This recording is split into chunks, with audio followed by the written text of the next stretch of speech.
नमस्कार, समीक्षा चॅनलमध्ये आपल्या सर्वांचं खूप स्वागत आहे. तर मी आज तुम्हाला दाखवते अगदी सोप्या पद्धतीने पावभाजी. पावभाजी म्हणलं की सगळ्यांनाच आवडते, लहानांपासून मोठ्यांपर्यंत. इथे घेतले कुकर. कुकरमध्ये तेल गरम करायला ठेवते. तेल गरम झालं की आपण इथे सगळ्या भाज्या चिरलेल्या टाकूयात. बटाटा, फ्लावर, गाजर, शिमला मिरची आणि ओले, वाटाणे हिरवे तेलावर सगळं परतून घ्यायचं आणि मग टाकायचं थोडं पाणी, पाण्यात मीठ आणि 5 मिनिटं ह्या भाज्या शिजवून घेऊया. ह्या बघा भाज्या आपल्या मस्त शिजवून झालेल्या आहेत.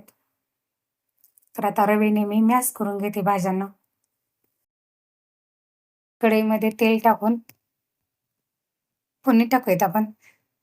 आलं लसूण पेस्ट, बारीक चिरलेला कांदा, जिरे हे तेलावर छान असं परतून घ्यायचं.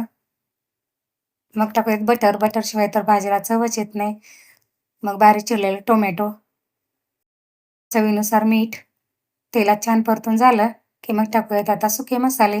लाल तिखट 1 चमचा, धना जिरा पावडर, पावभाजी मसाला 1 चमचा, मॅश केलेल्या भाज्या टाकायच्या.